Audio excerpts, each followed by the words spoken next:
오늘 말씀의 제목은 성도를 부르시는 주님이십니다.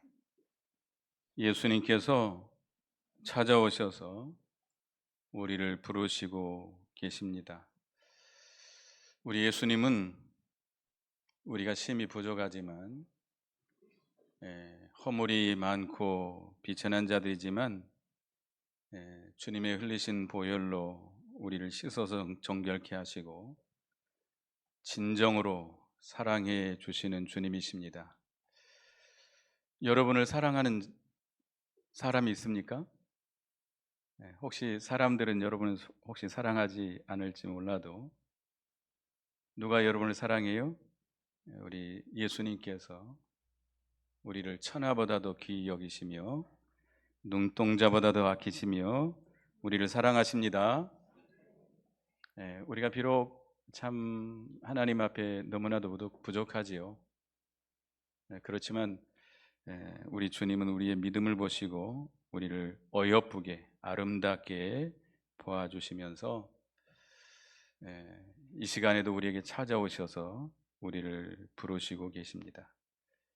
신앙에 잠이 들어 있고 또는 환난으로 인해서 심히 기진맥진해 있는 우리들에게 찾아오셔서 우리를 깨워주시는 주님이십니다.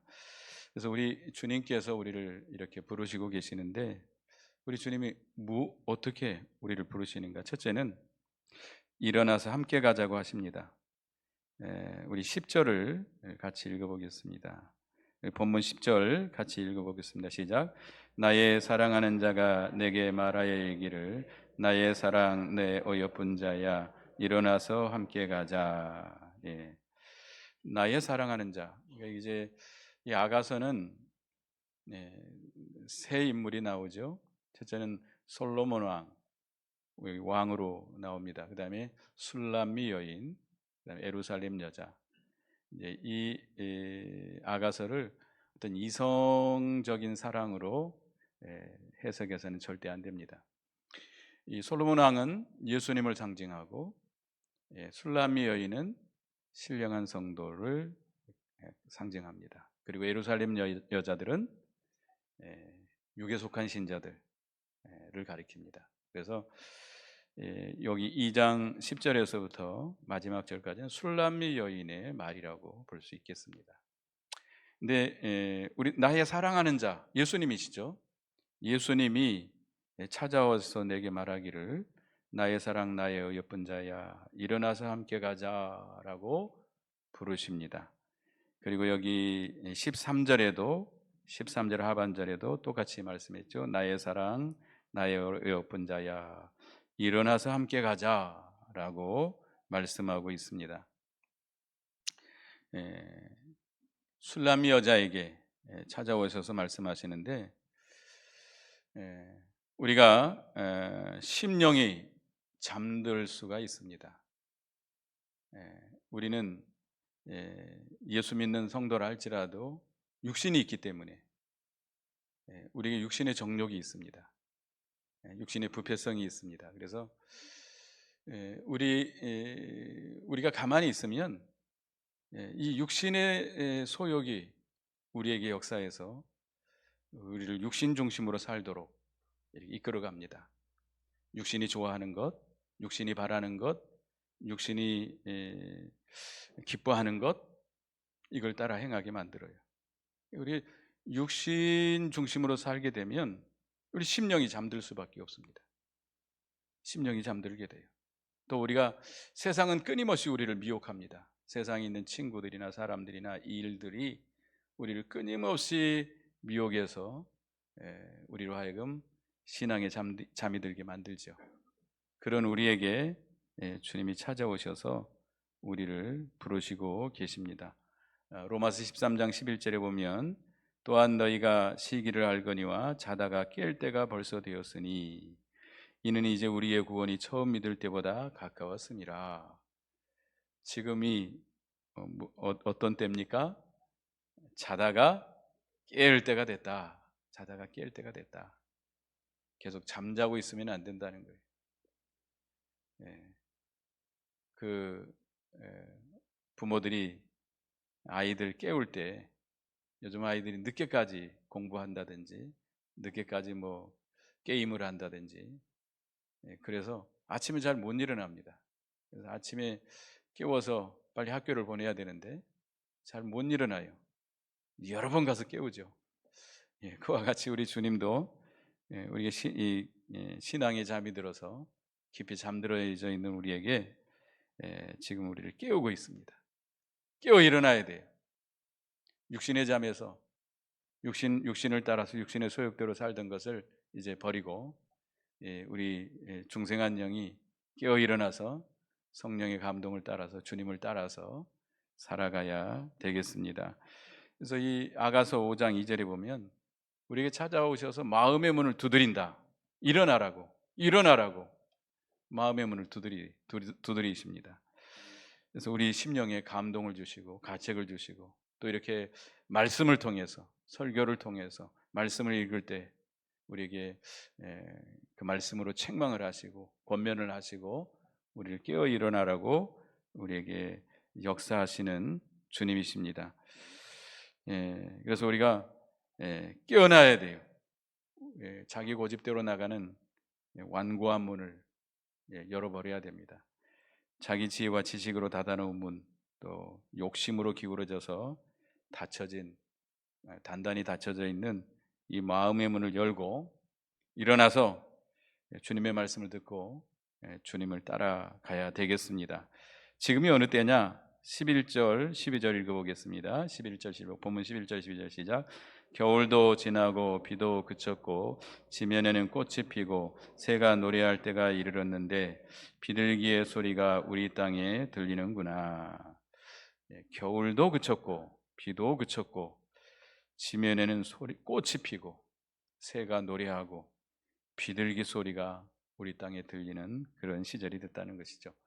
지금 얼마나 좋습니까? 우리 교회 이 예배당 뒤쪽으로 해서 저 산 쪽으로 올라가는 길에 이 벚꽃이 너무 화창하게 잘 피었어요. 지금 한 주간 됐는데 너무나도 아름답습니다. 너무나 좋은 시절 아닙니까? 꽁꽁 얼어붙어 있던 땅들이 다 녹아서 이제 모든 만물이 소생하는 모든 꽃이 만발하는 이런 시대가 됐습니다. 모든 만물이 다 태동하고 소생하고 이런 시대, 얼마나 좋은 시절입니까? 꽁꽁 얼어붙어 있을 때는 우리가 아무것도 할 수 없잖아요. 농사를 지을 수가 없잖아요. 근데 하나님께서 따스한 바람을 불게 하시고 비를 내려주셔서 촉촉하게 땅을 적셔주시고 그래서 모든 자연 만물이 우물트고 싹이 나고 이렇게 자라나게 하시고 꽃이 만발하도록 역사하시는 이런 좋은 계절이 찾아왔습니다. 이 비둘기 소리가 우리 땅에 들린다 했는데 비둘기는 성령 하나님을 상징합니다. 마태복음 3장 16절에 보면 예수께서 세례를 받으시고 곧 물에서 올라오실새 하늘이 열리고 하나님의 성령이 비둘기같이 내려 자기 위에 임하심을 보시더니, 예수님이 세례요한에게 세례를 받는데 누가 임하셨어요? 성령님이 임하셨는데 비둘기같이 임했다. 성령님이 비둘기가 아닙니다. 비둘기, 상징적으로 비둘기같이, 비둘기처럼 임했다라고 말씀하고 있습니다. 그래서 비둘기는 성령 하나님을 상징하는데 성령께서 역사하시는 시대가 됐다. 그러니까 꽁꽁 얼어붙어 있던 때는 성령의 역사가 없는, 감동이 없는 그런 시절이었어요. 근데 지금은 성령께서 역사하시는 시대. 우리 주님께서 비를 내려 주셨어요. 고린도후서 6장 2절을 보겠습니다. 고린도후서 6장 2절. 고린도후서 6장 2절 앞에 보시고 읽어 보겠습니다. 시작. 이르시되 내가 은혜 베풀 때 너를 듣고 구원의 날에 너를 도왔다 하셨으니 보라 지금은 은혜 받을 만한 때요 보라 지금은 구원의 날이로다.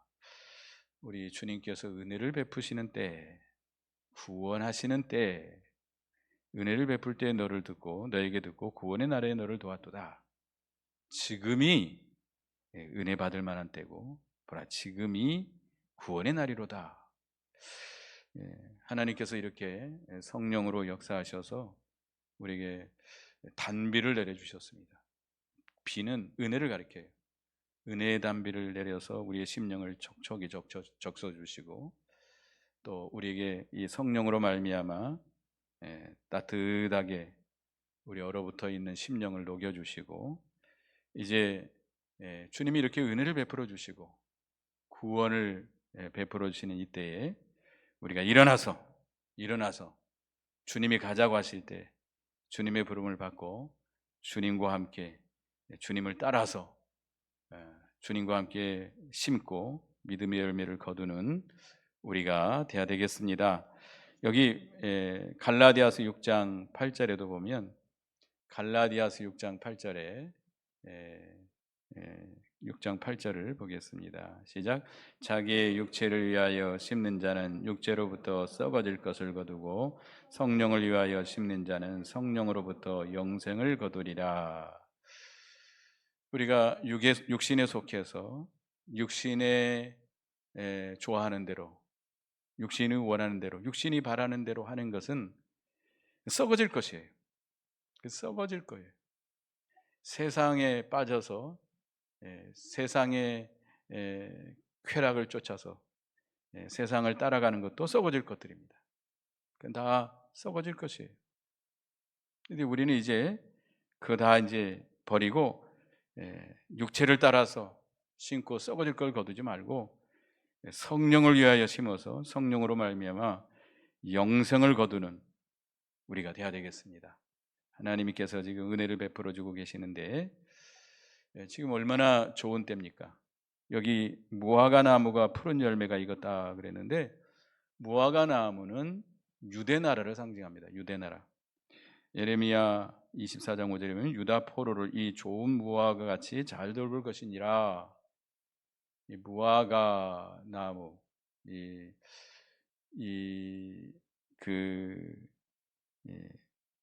무화과는 유대 나라를 상징해요. 그래서 이 유대 구약 시대에 예언했던 그리스도가 유대 땅에 나셔서 이제 그 그리스도로 말미암아 구원 역사가 일어나고 있다는 겁니다. 또 포도나무는 교회를 상징합니다. 하나님의 그리스도의 교회를 상징하는데 그리스도의 구속으로 이루어진 교회가 성령으로 말미암아 점점 창성해 나가고 있다는 겁니다. 이렇게 이제 우리가 이 좋은 양춘 가절이라고 그러는데 너무나 좋은 이 시절에 포도원에 들어가서 주님을 따라 포도원에 들어가서 포도원은 어디예요? 교회. 주님의 세계에 들어가서 일해야 됩니다. 우리에게 기회를 주시고 힘을 주시고 좋은 환경을 주시고 우리에게 특별히 은혜를 베풀어 주시고 성령으로 우리에게 역사하고 계시는데 우리가 잠자고 졸고 있지 말고 육신의 일에 치우쳐서 세상 일에 빠져서 돌아다니지 말고 믿는 일 해야 돼요. 믿는 일 해야 돼요. 주님의 말씀을 받아서 그 말씀을 우리의 심령에 심고 그 말씀을 순종해서 성령의 거룩한 열매를 맺어나가고 또 이 복음을 전해서 죽어가는 영혼들을 건져내고 그들을 생명의 길로 인도하는 그 일을 우리가 해야 됩니다. 그것은 영원히 남는 일이에요. 영원히 없어지지 않는, 썩어지지 않는 일입니다. 이 일에 우리가 힘써야 돼요. 지금 세상 일에 빠져서 육신에 빠져서 우리가 잠자고 좋을 때가 아니라는 겁니다. 지금 이게 봄철을 맞이해서 이 말씀을 준비했는데요.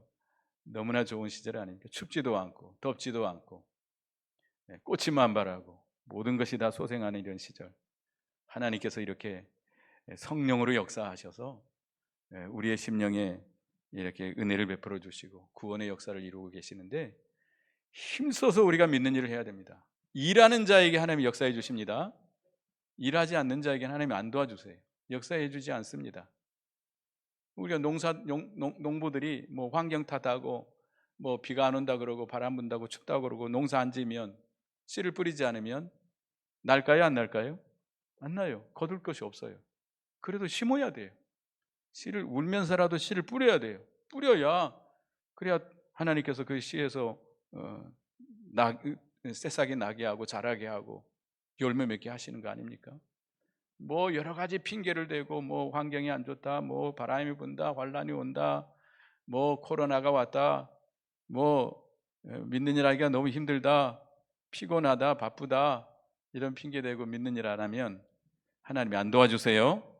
믿는 일 해야 돼요. 힘써도 힘들어도 믿음으로 살려고 애를 써야 됩니다.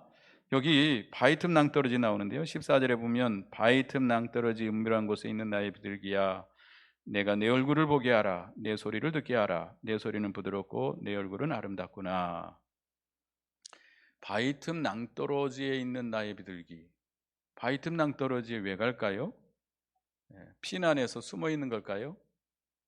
기도하는 겁니다. 기도하는. 예수님도 산에 가셔서 기도했습니다. 감람산, 겟세마네 동산, 산에 가서 기도하셨는데요. 은밀한 곳, 조용한 곳, 그런 곳에 가서 기도했습니다. 저희들도, 저희 목사들도 이제 높은 산에 가서 많이 기도했는데요. 때로는 이렇게 낭떠러지 바위 틈 같은 데서 기도하기도 했습니다. 근데 우리가 이렇게 은밀한 곳, 조용한 곳, 그곳을 찾아서 기도하는 그 모습을 주님이 보시기를 원한다 이거예요. 주님은 어떤 모습을 보기를 원해요? 기도하는 모습. 여러분이 먼저 깨어 일어나서 뭐부터 해야 돼요? 기도부터 하시기 바랍니다. 기도. 우리 주님은 기도하는 모습을 아름답게 봐주십니다.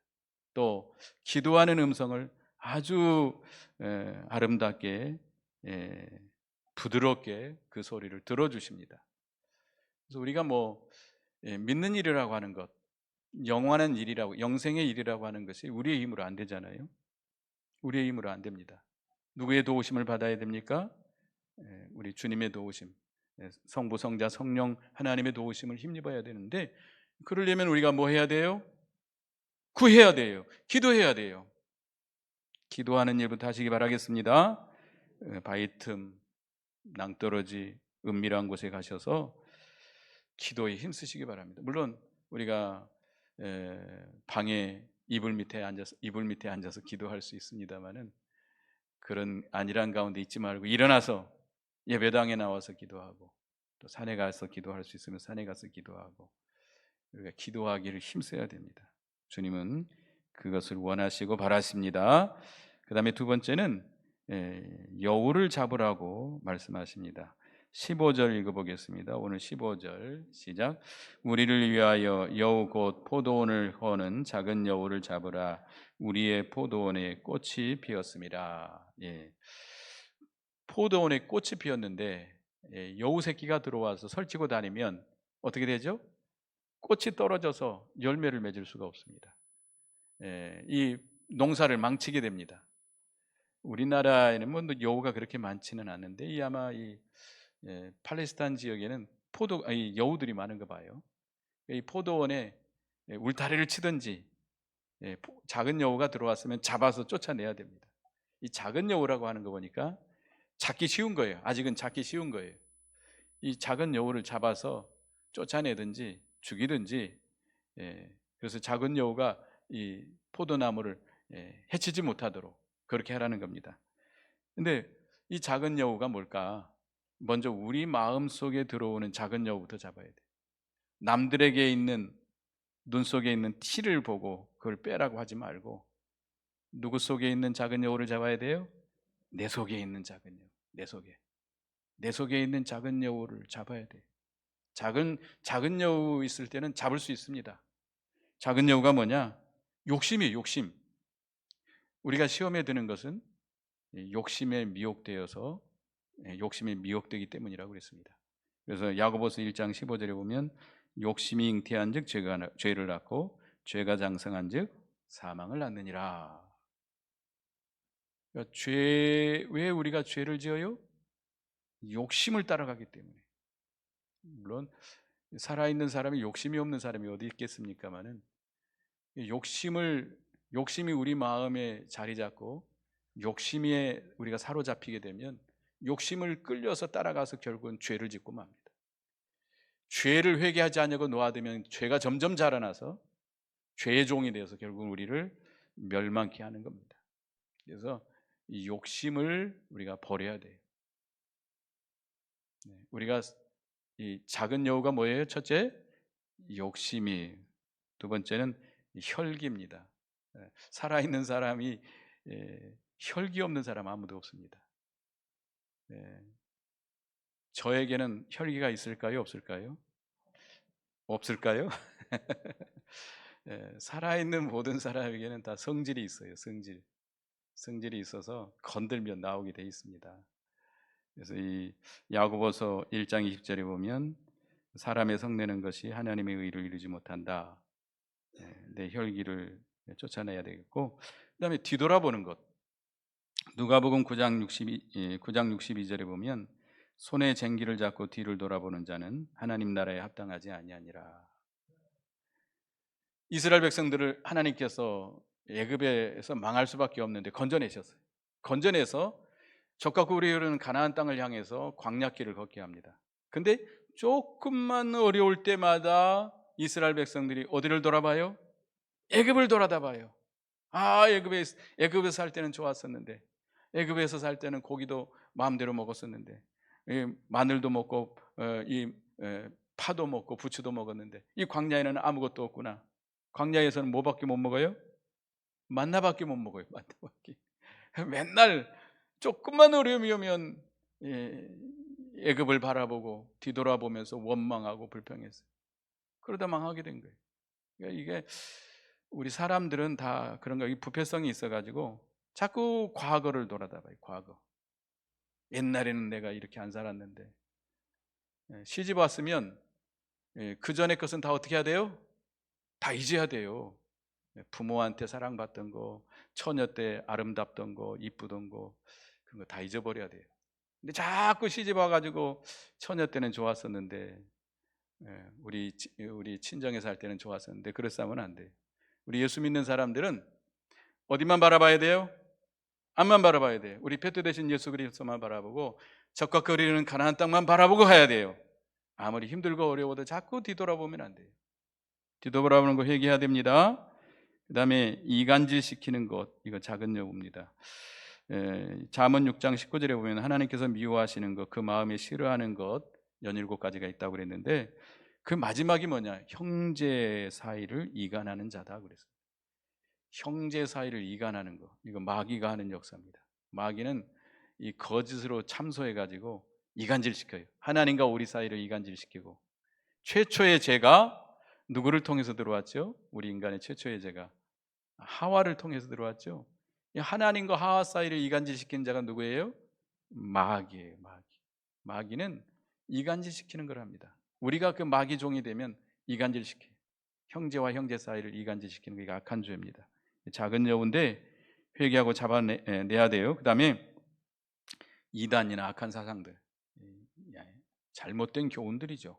사이비한 교훈들, 비진리, 이런 것들이 우리 속에 들어옵니다. 신신학, 그릇된 신비주의, 해방신학, 자유주의, 세속주의, 인본주의, 이런 것들이 우리 속에 들어와요. 그 다 들어올 때 분별하고 쫓아내야 됩니다. 우리는 이 하나님의 바른 성경 말씀만 붙들고 이 말씀만 배우고 말씀만 붙들고 말씀만 순종해 나가는 바른 신앙을 지켜나가야 돼요. 다른 거 다 오면 분별하고 쫓아내야 됩니다. 그 다음에 이제 고린도전서 10장 7절에 10절에 보면 이스라엘 백성들이 광야에서 망한 4가지 죄가 있습니다. 대표적인 4가지 죄가 뭐죠? 첫째는 우상숭배, 그 다음에 간음죄, 그 다음에 시험한 죄, 네 번째 원망한 죄. 이거 여우예요. 우리 속에 그런 것들이 들어요. 우리도 다 마찬가지예요. 우상숭배라고 하나님보다 더 사랑하고 의지하는 것들이에요. 우상들, 하나님보다 더 사랑하고 의지하는 것이 있으면, 지배받는 것이 있으면 그다 우상들입니다. 또 간음하는 거, 간음이라는 건 실제 간음죄도 간음죄입니다만은 하나님을 떠나서 세상과 짝하는 것, 하나님을 떠난 것이 간음이에요. 이 간음죄, 회개해야 되겠고 버려야 되겠고, 그다음에 시험하는 것, 하나님 의심하는 거예요. 하나님이 계신가 안 계시는가, 하나님 말씀대로 이루어질 건가 안 이루어질 건가, 이게 간음죄, 이 시험하는 원망하는 죄, 이거 다 회개하고 버려야 되겠습니다. 그래서 작은 여우를 잡으라고 하는 것이 주님의 말씀입니다. 또 우리에게 주님이 찾아오셔서 우리를 부르시는 주님은 주님의 재림을 준비하라고 하십니다. 17절을 읽어보겠습니다. 17절 다 같이 읽어보겠습니다. 시작. 내 사랑하는 자야, 날이 저물고 그림자가 사라지기 전에 돌아와서 베델의 산의 노루와 어린 사슴 같을지라.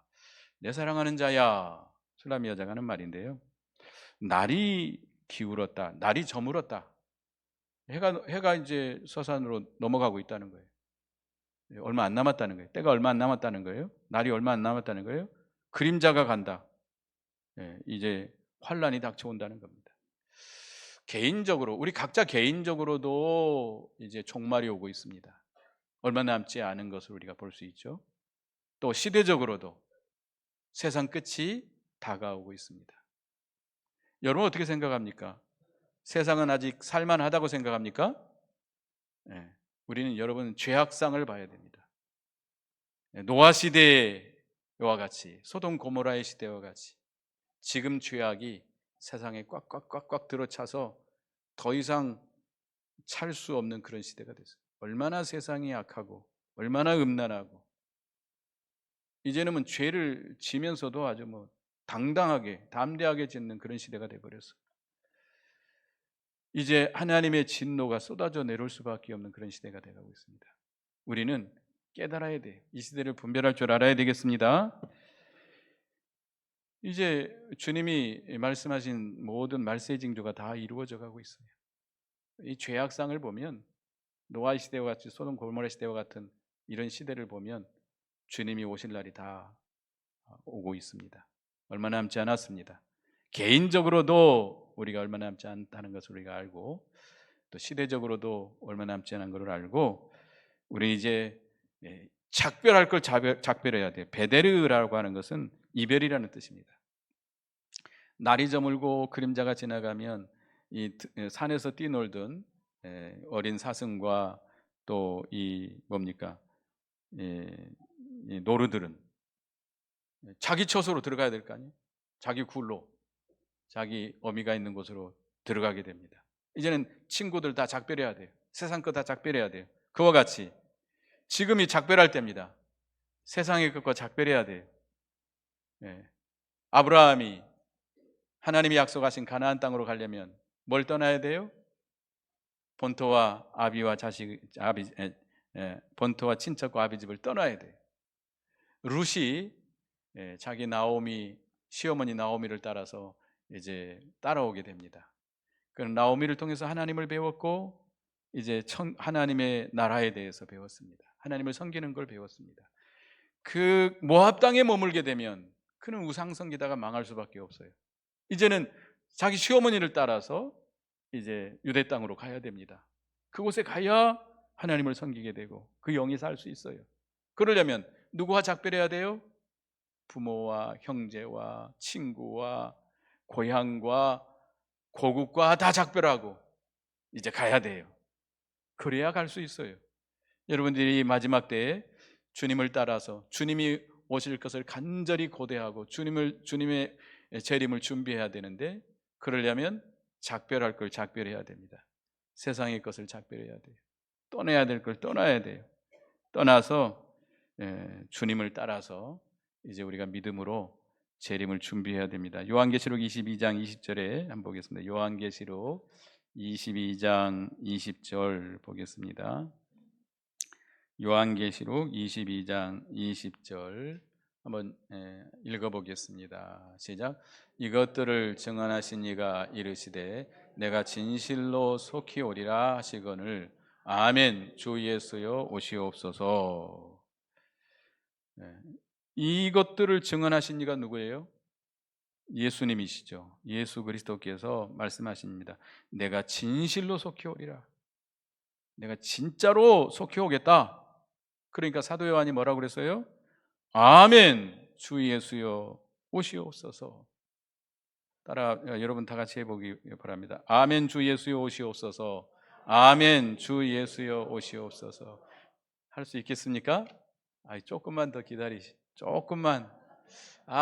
제가 우리 자식들 결혼 좀 시켜놓고 조금 있다가 아파트 좀 사놓고 그 다음에 좀 주님 오십시오. 지금 내가 할 일이 너무 많습니다. 그럴 게 아니고 주님이 지금 오신다면 어떻게 해야 돼요? 아멘 주 예수여 오시옵소서. 주님이 지금 문 밖에 서 계십니다. 주님이 오시기 전에 큰 환란이 온다고 그랬어요. 대환란이 온다고 그랬어요. 지금 믿음의 준비를 하지 않으면 여러분들이 환란을 이겨나갈 수 없고 주님을 영광 중에 영접할 수 없습니다. 우리가 주님 오시기 전에 대환란이 올 것 내다보고 지금 준비해야 돼요. 우리가 근신하여 깨어 일어나서 믿음의 준비를 해야 돼요. 잠자고 졸고 있는 사람은 준비 못해요. 환란이 왔을 때 이기지 못합니다. 주님이 도적같이 오게 돼요. 부끄러움을 당하게 돼요. 깨어 일어나시기 바랍니다. 지금 주님이 찾아오셔서 우리를 깨우시고 계세요. 깨어 일어나서 주님이 오실 것을 바라보고 앞으로 올 환란을 믿음으로 준비해서 이기고 주님을 영광 가운데 영접할 수 있는 여러분이 되시기 바라겠습니다. 그래서 오늘 주님이 우리를 부르시는데 첫째는 깨어 일어나 함께 가자라고 말씀하고 계십니다. 심령의 잠이 든 자리에서 우리가 깨어 일어나야 되겠습니다. 지금 얼마나 좋은 시절입니까? 얼마든지 우리가 믿음을 지킬 수 있는 좋은 시절에 이 양춘 가절을 맞이하고 있는데 우리가 일어나서 믿는 일 해야 돼요. 먼저 기도하는 생활부터 해야 됩니다. 기도하는 생활 하시기 바랍니다. 두 번째 뭘 잡아야 돼요? 작은 여우를 잡아야 돼요. 어디에 있는 작은 여우? 내 속에 있는 작은 여우. 남에게 있는 작은 여우 잡으려고 하지 말고 내 속에 있는 작은 여우부터 잡으시기 바랍니다. 교회 안에 들어온 작은 여우도 잡아야 되겠습니다. 그 다음에 세 번째는 뭘 준비해야 돼요? 주님의 재림을 준비하라고 말씀하고 있습니다. 깨어 일어나서 지금 주님이 문 밖에 서 계세요. 깨어 일어나야 돼요. 속히 빨리 일어나서 환란을 준비하고 주님의 재림을 준비하는 여러분 되시기 바라겠습니다. 기도하겠습니다. 주님 은혜 감사합니다. 모든 이 얼어붙어 있는 겨울도 지나고 이렇게 훈훈한 바람이 불어서 비도 촉촉이 내리고 모든 만물이 소생하고 꽃이 만발하는 좋은 이 시절을 저에게 주신 하나님 은혜 감사합니다. 이제 성령께서 이렇게 우리에게 역사하시고 좋은 시절을 우리에게 주셨는데 일어나서 주님과 함께 가서 믿음의 일을 힘쓰는 저희가 되게 해 주시옵소서. 또 우리 속에 있는 작은 여우, 내 속에 있는 작은 여우부터 잡아서 쫓아내서 농사를 믿는 일을 망치지 않게 하는 저희가 되게 해 주시옵소서. 이제 이 시대를 바라볼 때 주님 오실 날이 다 가까웠습니다. 지금 문 밖에서 계시는데 잠자고 졸지 말고 깨어 일어나서 이제 믿음의 준비를 하고 환란을 준비하고 주님 오실 것을 준비해서 주님을 영광 중에 영접할 수 있는 저희가 되게 해 주시옵소서. 예수님의 이름으로 기도드리옵나이다. 아멘.